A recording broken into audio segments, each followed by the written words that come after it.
2025 SLST গুরুত্বপূর্ণ update. মধ্যশিক্ষা পর্ষদ verification stop করলো আপাতত 11-12 যাদের ভেরিফিকেশন নোটিশ দিয়েছিল, তো স্টপ করে দিল। নেক্সট নোটিশ আসা পর্যন্ত অপেক্ষা করতে হবে।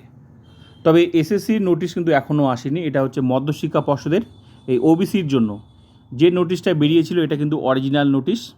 তো এখানে এই নোটিশের সাথে এটা কিন্তু দিয়ে দিয়েছে ওবিসির, যেটা তোমরা দেখেছো ওবিসি নোটিশটা, ওটা কিন্তু অরিজিনাল নোটিশ।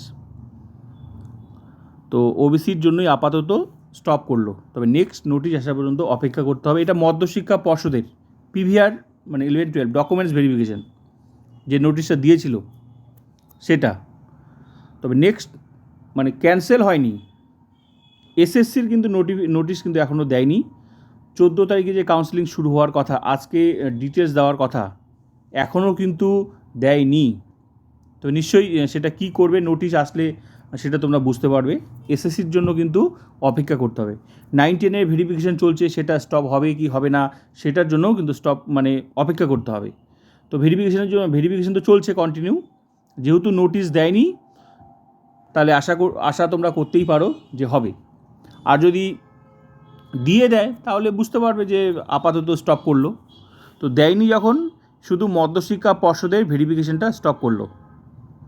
এখন হচ্ছে দেখতে হবে কাউন্সেলিং আজকে যেমন ডিটেলস দেওয়ার কথা ছিল, আজকে দেয়নি। আর নোটিশ কবে দেয় সেটা অপেক্ষা করতে হবে। 14 তারিখে কাউন্সেলিং হওয়ার কথা, সেটা হবে কি হবে না নিশ্চয়ই নোটিশ দিয়ে দেবে।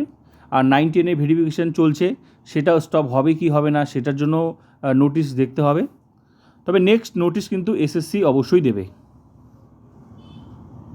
দেখা যাক।